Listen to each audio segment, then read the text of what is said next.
என் வாக்குச்சாவடி வெற்றி வாக்குச்சாவடியுடைய செயல் திட்டத்திற்கு பாகமென் 327 சட்டமன்ற தொகுதியின் பொறுப்பாளர் அண்ணன் பாண்டிச்செல்வம் அவர்களே மற்றும் மதுரவாயில் தெற்கு பகுதி கழக துணை செயலாளர் வே மதியழகன் அவர்களே மற்றும் மாமன்ற உறுப்பினர் செல்வி ரமேஷ் அவர்களே மற்றும் மாவட்ட பிரதிநிதிகள், மாவட்ட அமைப்பாளர்கள், அவைத்தலைவர் உட்பட கழகத்தின் நிர்வாகிகளே, முன்னோடிகளே, உங்களை அனைவரையும் வட்டத்தின் சார்பாக இந்த மாலை நேரத்தில் வருக வருக என்று உங்களை இருகரம் கூம்பி வரவேற்கின்றோம்.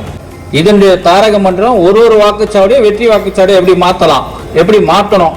ஏன்னா நம்ம இப்போ பார்த்தீங்கன்னா எம்பி எலெக்ஷன்லையும் எம்எல்ஏ எலெக்ஷன்லையும் சட்டமன்ற தொகுதி உள்ளாட்சி மன்றத்திலும் நம்ம தான் பெரும் வாக்குகள் வித்தியாசத்தில் வெற்றி பெற்றிருக்கோம். அடுத்தபடியாக நமது மதுரவாயில் பகுதி கழக துணை செயலாளர் வே மதியழகன் அவர்கள் சிறப்புரையாற்றுவார்கள். இந்த மதுரவாயில் தொகுதியின் பொறுப்பாளர் அண்ணன் பாண்டிச்செல்வம் அவர்களையும் மற்றும் இந்த சிறப்பான ஏற்பாடை செய்த வட்ட செயலாளர் ரமேஷ் அவர்களையும், பாக பொறுப்பாளர் திரு சேகர் அவர்களையும், அவரோடு இணைந்து இந்த பகுதியை வெற்றி வாக்குச்சாவடியாக மாற்ற வருகை தந்துள்ள பிஎல்சி, பிடிஏ மற்றும் இளைஞரணி மற்றும் இங்கு வருகை தந்துள்ள இந்த நகர் பொதுமக்கள், தாய்மார்கள், உங்கள் அனைவரையும் வருக வருக என்று வரவேற்கிறேன். அறிவுரைப்படி செயல்பட்டால் என் வாக்குச்சாவடி வெற்றி வாக்குச்சாவடியாகும். இந்த வெற்றி வாக்குச்சாவடி ஆகினால் தமிழ்நாடு தலை நிமிர்ந்து நிற்கும். தலைகுனிய விடமாட்டேன்னு முதல் அவர் தலைகுனிய விடமாட்டேன்னு சொல்றதை நம்ம செயல்படுத்தணும். என் வாக்குச்சாவடியை வெற்றி வாக்குச்சாவடியா நம்ம மாற்றி கொடுக்கணும். இதுக்கு சிறப்பு கவனம். நமக்கு இன்னைக்கு 149 27 பாகம் இருக்கு.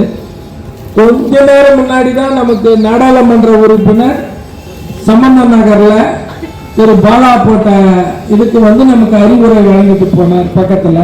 இப்ப இந்த வருகை தந்தவங்க நீங்க இந்த பாகத்தை வெற்றி பாகமா மாற்றணும். அதை நீங்க தான் உறுதி எடுத்துக்கணும். அண்ணன் சொல்ற மாதிரி சிறப்பாக செயல்படணும்னு சொல்லி கூறிக்கொண்ட வாய்ப்புக்கு நன்றி, வணக்கம். வட்டத்தின் சார்பாக அண்ணன் அவர்களுக்கு மரியாதை செய்யப்படுகிறது.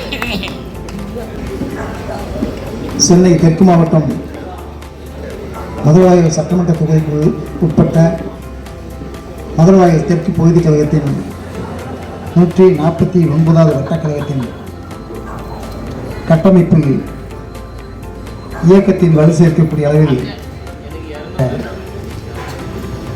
இங்கே குழுமி இருக்கின்ற 327வது இந்த பாகத்தில் இந்த நிகழ்ச்சியுடைய தலைப்பு என் வாக்குச்சாவடி வெற்றி வாக்குச்சாவடி. அதற்கு அடித்தளம் நம்முடைய மாண்புமிகு தமிழ்நாட்டு முதலமைச்சர் முத்துவேல் கருணாநிதி ஸ்டாலின் அவர்கள் எந்த நிலையிலும் தமிழ்நாட்டை தலைகுனிய விடமாட்டேன் என்ற சூழ்நிலை ஏற்று அந்த சூழ்நிலையை நிறைவேற்றி தருவதற்கு எவ்வாறெல்லாம் செயல்பட வேண்டும் என்று அவர் எங்களுக்கு தந்த அறிவுரைகளை இந்த கட்டத்தில் உங்களோடு பகிர்ந்து கொண்டு இந்த பகுதியில் இருக்கக்கூடிய இந்த வாக்குச்சாவடியை வெற்றி வாக்குச்சாவடியாக மாற்றுவதுதான் இந்த நிகழ்ச்சியுடைய நோக்கம். அதை மதியழகன் அவர்கள் ரொம்ப குறிப்பிட்ட அழகாக தெளிவாக சொன்னாங்க. இப்போ நானும் ரொம்ப நேரம் உங்கள்கிட்ட அதிகமாக இது கூட்டம் நிகழ்ச்சி அப்படிங்கிற மாதிரி இல்லாமல் 1 to 1 மாதிரி உங்களோடு கலந்து இந்த வெற்றி வாக்குச்சாவடியாக மாறுறதுக்கு நீங்கள் கடந்த காலங்களில் பல்வேறு நிலைகளில் இந்த இயக்கத்திற்கு வாக்கு சேகரிக்கிற பணிகளில் ஈடுபடுத்திக் கொண்டு பணியாற்றியவர்கள். நீங்களோட புரிதல்ல ஏதோ நேற்று சினிமா நட்சத்திரமாக மின்னி திடீரென்று முதலமைச்சர் பதவிக்கு ஆசைப்பட்டு வந்த இயக்கத்திலிருந்து வந்த அந்த ரசிகர் கூட்டம் அல்ல.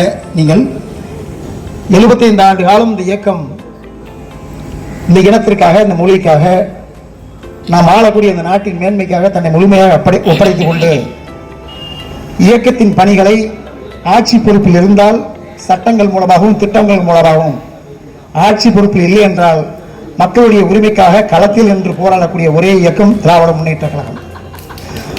அப்படிப்பட்ட அந்த இயக்கத்தின் தலைமையேற்று இன்றைக்கு நடத்தி கொண்டிருக்கக்கூடிய முத்துவேல் கருணாநிதி ஸ்டாலின் அவர்கள்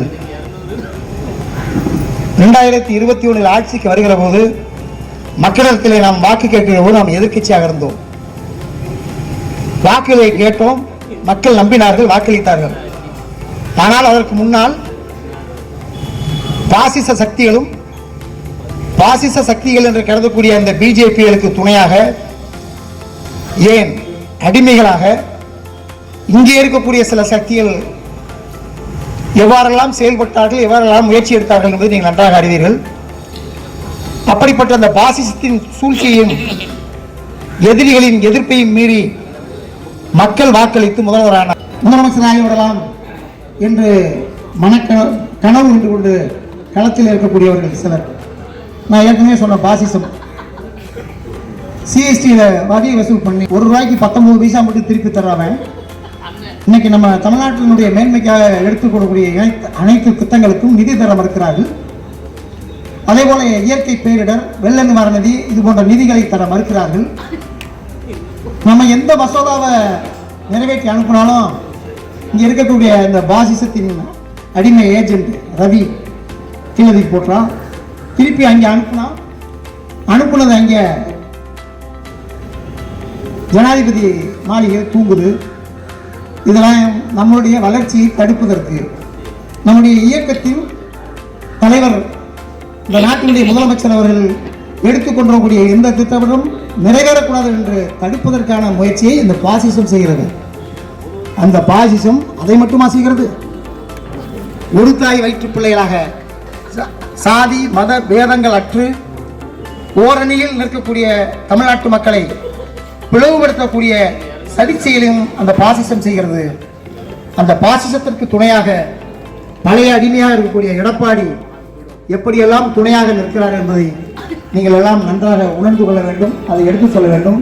அதற்கு ஒரு சின்ன உதாரணம், சமீபத்தில் மகாத்மா காந்தியின் பெயரால் அதாவது கிராமப்புறங்களில் இருக்கக்கூடிய 100 நாள் வேலை திட்டத்தை இன்றைக்கு ரத்து செய்வதனுடைய மறைமுகமாக 125 நாள் என்று அதை மடைமாற்றம் செய்து, ஏற்கனவே 100 நாள் வேலை திட்டம் வேலை உறுதி திட்டமாக இருந்ததை இப்போது வேலை திட்டமாக உருமாற்றம் செய்து அவர்கள் வேலை கொடுத்தாலும் கொடுக்கலாம், கொடுக்காவிட்டாலும் நிறுத்தலாம், அதற்கான வழிமுறைகளை செய்து, அதிலும் குறிப்பாக 40% தமிழ்நாட்டு அரசு, அதாவது இங்கே இருக்கக்கூடிய மாநில அரசின் தலையிலே சுமத்துகின்ற ஒரு பணியை செய்து அடித்தட்டு மக்கள் கிராமப்புறங்களில் ஆண்டுக்கு 100 நாள் வேலை உறுதி.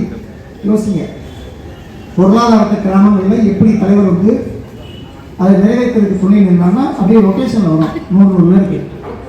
அதை இன்றைக்கு கிராமப்புறத்தில் இருக்கக்கூடிய மக்களுக்கு, நகர்ப்புறத்தை ஒட்டி வாழக்கூடிய கிராமப்புற மக்களுக்கு அதை தடை செய்வதற்கு இப்போது செய்திருக்கக்கூடிய ஒன்றிய அரசுடைய சரிச்சியல்.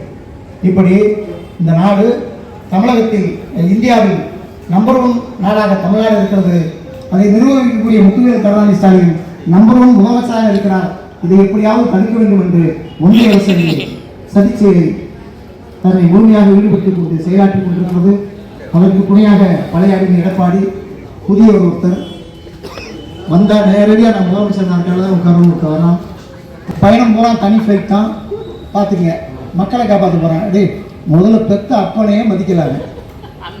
சரி, குடும்பத்தோடையாவது வாழ்றானா அது கிடையாது, குழந்தையாவது பார்க்குறானா அது கிடையாது. நான் தப்பா இல்லை, விமர்சனத்துக்காக சொல்கிறேன். இவர் எப்படி நாட்டை பாதுகாப்பார், நாட்டில் வாழக்கூடிய மக்களை பாதுகாப்பார், மக்களுடைய அடிப்படை தேவை என்று அவருக்கு எப்படி புரியும்? இதுதான் நம்ம ரொம்ப அதிகமாக தலைமையில் விமர்சிக்க மாட்டார்கள். ஆனால் எங்கள் தீய சக்தின்னு சொன்னா அவனை எப்படி நான் கேட்காம இருக்கணும்? அவன் யாரு? அவனை நான் பேசாமல் இருந்தேன்னா எனக்கு நான் சாப்பிட்ட சாப்பாடு உப்பு இல்லைங்கிற மாதிரி ஆகிடும். தீய சக்தி தான். உன்னை 41 பேர் கொண்டுட்டு நீ வீட்டில் உட்காந்து நிம்மதியாக நீ தூங்கிட்டு வெளியே அடிச்சு பழையபடி மக்களை சந்திக்கிறீங்கன்னா நீ தீய சக்தியா யாருங்கிறத மக்கள் 2026 தேர்தலில் முடிவு செய்வாங்க, ஓட்டு போடுவாங்க, போடும்போது தெரியும்.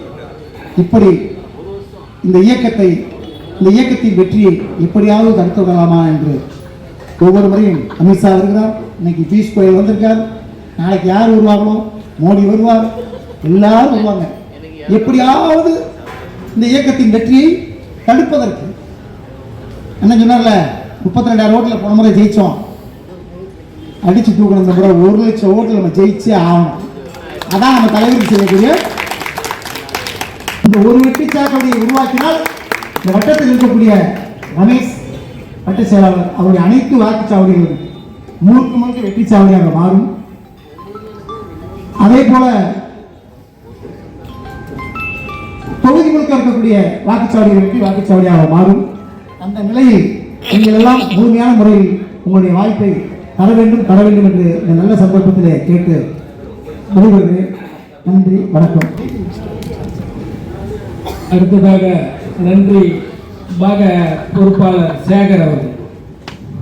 இந்த கூட்டத்துக்கு வந்த அனைவருக்கும் நன்றி, வணக்கம்.